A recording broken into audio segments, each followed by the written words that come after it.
नमस्कार विद्यार्थी मित्रांनो, स्कॉलरशिप आणि बरंच काही या आपल्या यूट्यूब चॅनलमध्ये तुम्हा सर्वांचं पुन्हा एकदा मनापासून स्वागत.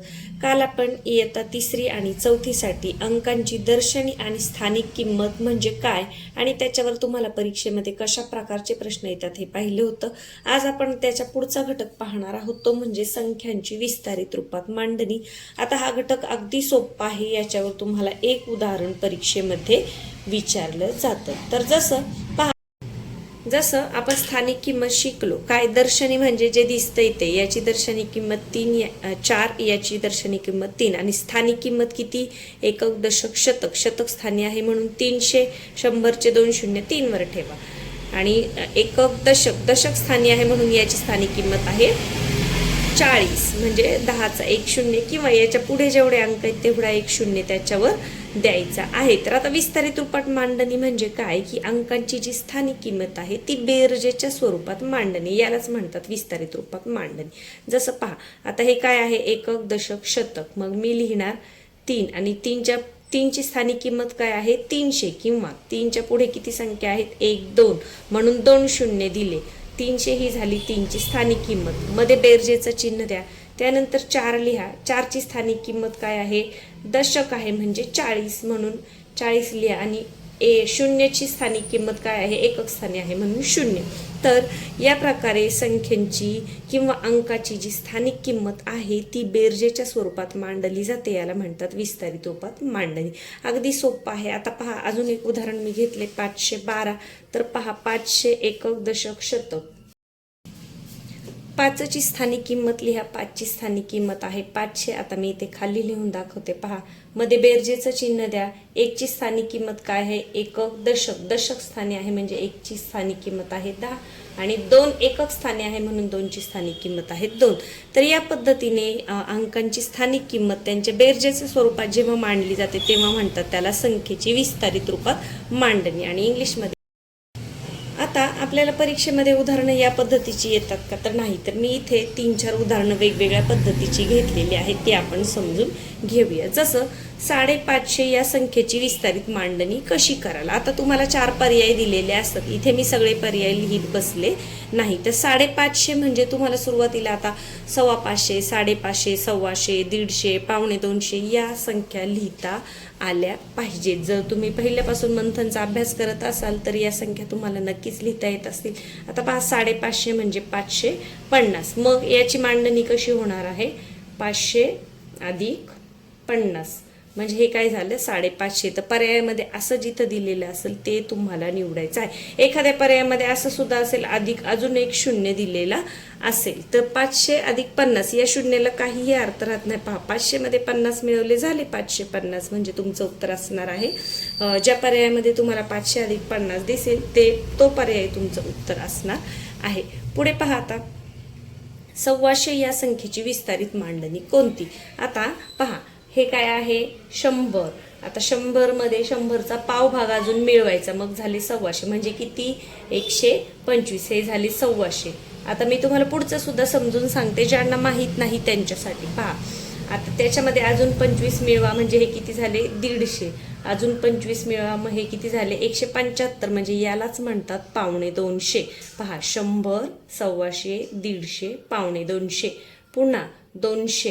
आता 225, 200 मध्ये 25 मिळवले, हे झाले 225. यानंतर 250. पहा, 225 मध्ये अजून 25 मिळवले किंवा 200 मध्ये 50 मिळवले, हे किती झाले, याला आपण म्हणतो 250. अजून 25 मिळवा म्हणजे 275, याला म्हणतात 250. मग या पद्धतीचं जर तुम्हाला येत नसेल तर असा सराव करा. पहा, 300, 350, 350, 450 म्हणजे 400ला पाव उणे म्हणजे 25 कमी आहे, पाव भाग कमी आहे 100चा म्हणून 450. पहा, 400, 450, यानंतर 450 आणि 550. या पद्धतीने 1000 पर्यंतचं जर तुम्ही एकदा लिहून काढलं किंवा समजून घेतलं तर असा कोणताही शब्द आला तरी तिथे तुमचं गणित चुकणार नाही. तर 125 म्हणजे मग आपल्याला काय पाहिजे, 100 अधिक 20 अधिक 5 हे तुम्हाला जिथे दिसेल ते तुमचं उत्तर असणार आहे. पहा 20 आणि 5 25 आणि 100 म्हणजे 125 म्हणजेच किती 125. तर परीक्षेमध्ये साधारण आपल्याला या पद्धतीची उदाहरणं विचारली जातात. आता पुढे पहा अजून कसं असतं. 70 अधिक 7 अधिक 900 ही विस्तारित मांडणी असणारी संख्या कोणती. आता पहा इथे फक्त मोठा जो अंक आहे तो शेवट लिहिलाय, मध्ये छोटा लिहिलाय आणि सुरुवातीला. तर तुम्ही काय करायचं, हे अगदी तोंडी सुद्धा करू शकता. कसं, 70 आणि 7 किती झाले 77 आणि 900 मध्ये 77 मिळवा 977 म्हणजे जिथेही तुम्हाला 977 हे दिसणार आहे तेच असणार आहे तुमचं उत्तर. आता इथे कोणतीही बेरीज करत बसायची गरज नाही, तोंडीच करायचं आहे. 70 आणि 7 77, 900 मध्ये 77 मिळवा 977. ज्या पर्यायामध्ये हे दिलेलं असेल तो पर्याय तुम्ही तिथे रंगवायचा आहे. आता पुढे अजून कसा वेगळा प्रश्न आहे पहा. 3 अंकी सर्वात लहान विषम संख्येची विस्तारित मांडणी कोणती. आता सम विषम तुम्हाला माहिती आहे, तुम्ही दुसरीमध्ये शिकलेत.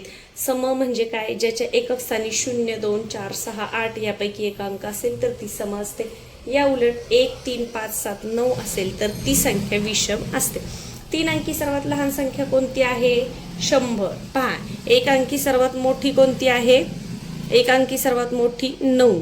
2 अंकी सर्वात लहान आहे 10, कारण 10 पासून सुरुवात होती. 3 अंकी सर्वात लहान कोणती आहे 100. याच्या अगोदर येणारी कोणती आहे 99. ही 3 अंकी आहे का, नाही. मग 3 अंकी सर्वात लहान काय आहे 100.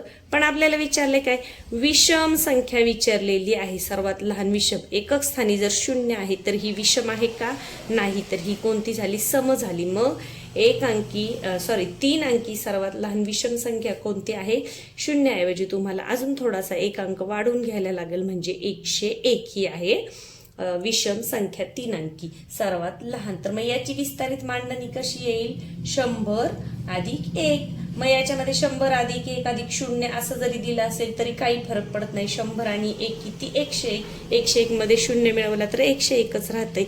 तर असं तुम्हाला जिथं दिसेल तो पर्याय तुम्ही उत्तर म्हणून निवडायचा आहे. या प्रकारचे प्रश्न सोडवताना आता पहा, कधी कधी गडबडीत काय होतं, विद्यार्थी 3 अंकी सर्वात लहान संख्या म्हटलं की 100 घेऊन टाकतात. पण आपल्याला विचारले काय, विषम विचारलेलं आहे. सम विचारलं असतं तर मग ही चालली असती. विषम विचारले म्हणून आपल्याला तिथे 1 घ्यावा लागेल 0च्या जागी. तर एवढं फक्त लक्षात ठेवायचं आहे. यानंतर अजून कशा प्रकारचे प्रश्न असतात पहा. जसं पुढीलपैकी विस्तारित मांडणीच्या एकूण किती जोड्या अयोग्य आहेत. आता पहा, विस्तारित मांडणी दिली आहे, त्यांच्या किती जोड्या अयोग्य आहेत म्हणजे चुकीच्या आहेत हे आपल्याला बघायचे. कधी कधी योग्य किती आहेत विचारतात किंवा कोणती योग्य आहे विचारतात. मग अ ब क ड पर्याय दिलेले असतात. कधी किती योग्य आहेत असं विचारतात. कधी कधी किती अयोग्य आहेत असं सुद्धा विचारतात. तर आपल्याला अयोग्य विचारले म्हणजे चुकीचं. मग पहा, आपण तोंडीच बेरीज करूया, कच्च्या कामाची गरज नाही, कारण हा जो घटक आहे तो एकदम सोपा आहे. 705 पहा, 700 अधिक 50 किती होईल 750 होईल. म्हणजे ही जोडी चुकीची आहे, अयोग्य आहे ना, आपल्याला अयोग्य शोधायचं.